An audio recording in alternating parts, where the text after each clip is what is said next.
আসসালামু আলাইকুম, কেমন আছেন সবাই? আশা করি ভালো আছেন। আল্লাহর অশেষ রহমতে আমরাও ভালো আছি। এই তো দুপুর থেকে ভিডিওটা শুরু করলাম। এখানেই তো রান্নার আয়োজন চলছে। তো বুয়া দাঁড়িয়ে দাঁড়িয়ে মাছ ধরছে, মাছ নিয়ে আসছে। আজকে আলু পেঁয়াজ অনেক কিছু আনা হয়েছে। তো মাছগুলো ধুয়ে দেওয়ার পর আমার মা মাছগুলো প্যাকেট করতেছে ফ্রিজে রাখার জন্য। আর যেগুলো রান্না করবে ওগুলো বাইরে রাখবে। এখানে পোয়া মাছ, এরপরে পাঙ্গাস মাছ, কোরাল মাছ এগুলো নিয়ে আসছে। তো পোয়া মাছ আগেরই ছিল, আজকে 2 আইটেমের মাছ নিয়ে আসছে। তো মাসালাকে ফোন দিলে মাসালা এসে বাড়িতে মাছ দিয়ে যায়। এখানেই তো পোয়া মাছ রান্না করবে আর ফুলকপি আলু দিয়ে পাঙ্গাস মাছ আর কোরাল মাছটা করবে মশলা মাখিয়ে ভাজবে। আর এখানে আমার মা রাইস কুকারে লাউ শাক ভাজি করতেছে। তো আলু আর লাউ শাক একসাথে। এখানে তো রান্নাও বসাই দিল।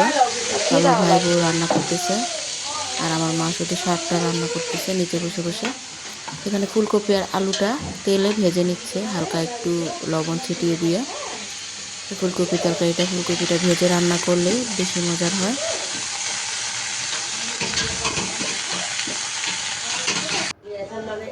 আর মাছও পাঙ্গাস মাছ আর পোয়া মাছও ভেজে নিচ্ছে।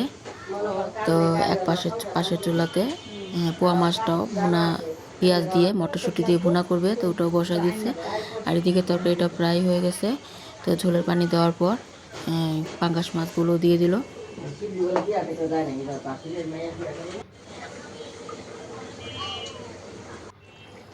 আর এই দিক দিয়ে ভুনাতেও ভাজা পোয়া মাছগুলো দিয়ে দিছে, ধনিয়া পাতা ভাজা জিরা গুঁড়ো সব কিছু দিয়ে। তো এই মাছটাও হয়ে গেছে।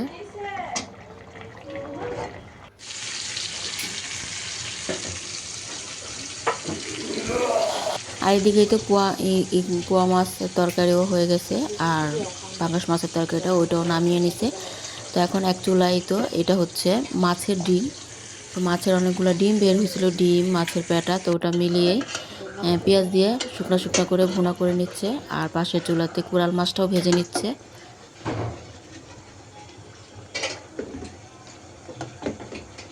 তো আজকে অনেক আইটেম হয়েছে, লাউ শাক ভাজি, ডিম ভুনা, পোয়া মাছ, পাঙ্গাস মাছ, কোরাল মাছের তরকারি, আবার ডালও ছিল। তো সব শেষে ধনিয়া পাতা দিয়ে দিল আর ভাজা জিরার গুঁড়ো দিয়ে নামিয়ে নিবে আর একটু শুকালে। এদিক দিয়ে কোরাল মাছটাও ভাজা শেষ। আর এখন এদিক দিয়ে আমার মা তো টমেটো সস আজকেও বানাবে, তো অনেকগুলো টমেটো নিয়ে আসছে। তো টমেটোগুলো রান্না শেষ হওয়ার পরই মা কেটে কুটে এখন তো সিদ্ধ বসায় দিল। তো আমি আবার এদিক দিয়ে মা টমেটো কেটে সিদ্ধ বসায় দিয়ে চলে গেছে নামাজ পড়বে। তো আমি আবার দিচ্ছি রসুন আদা আর শুকনা মরিচ। রসুন আদা শুকনা মরিচ দিয়ে দিলাম সিদ্ধ হওয়ার জন্য সাথেই।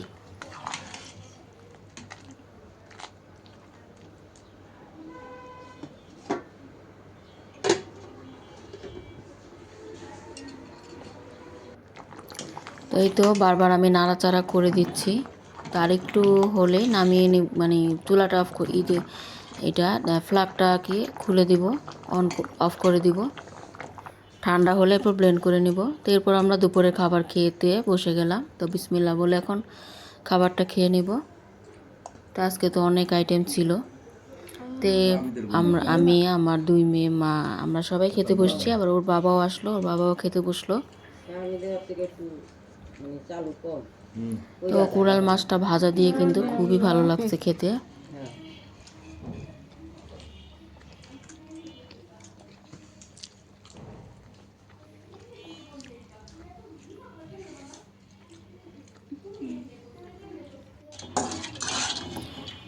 তো খাওয়া দাওয়ার পরে আর ভিডিওটা অন করা হয়নি। তো এখন সন্ধ্যা, তো আবার ভিডিওটা চালু করলাম। তো এখানে চা বানিয়ে নিচ্ছি।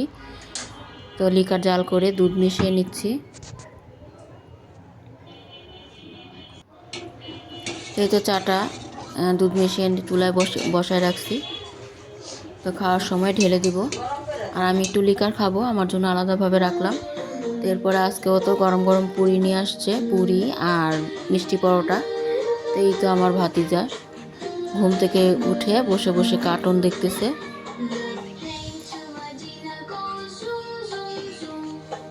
তাওমিদ, তাওমিদ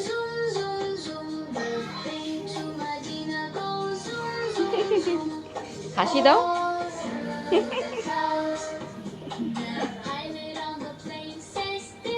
মাশাআল্লাহ, সবাই মাশাআল্লাহ বলে দিবেন। আর এখানে তো বড়ই, মিষ্টি বড়ই, কুল বড়ি, ওগুলো দিল মা খাওয়ার জন্য।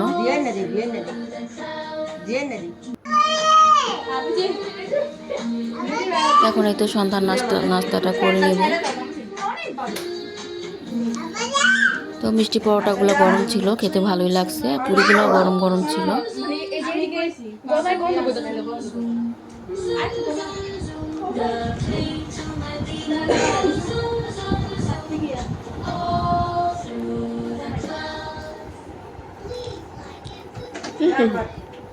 এই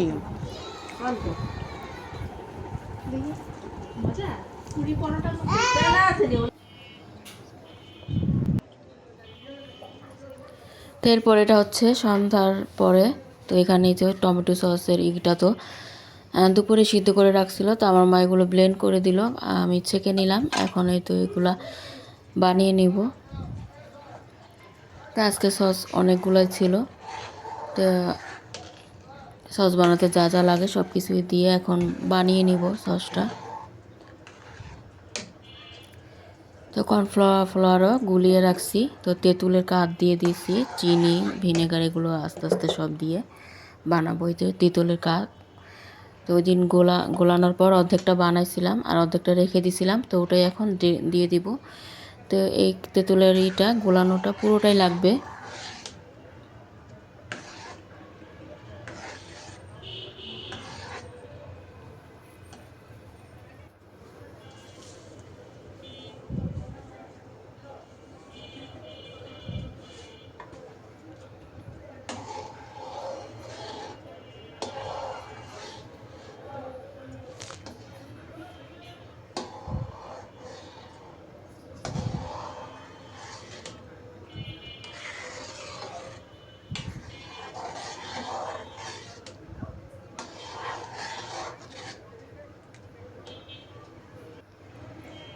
তো সসটা বানাতে গেলে অনেক ছিটে আসে, তাই চুলাটা একটু কমিয়েই বানাচ্ছি যাতে ছিটে না আসে।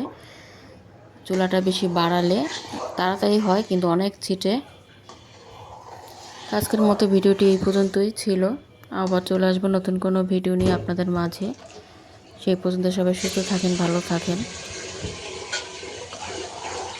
আর ভিডিও ভালো লাগলে লাইক, কমেন্ট, শেয়ার করে সাবস্ক্রাইব করে আমাদের পাশেই থাকবেন।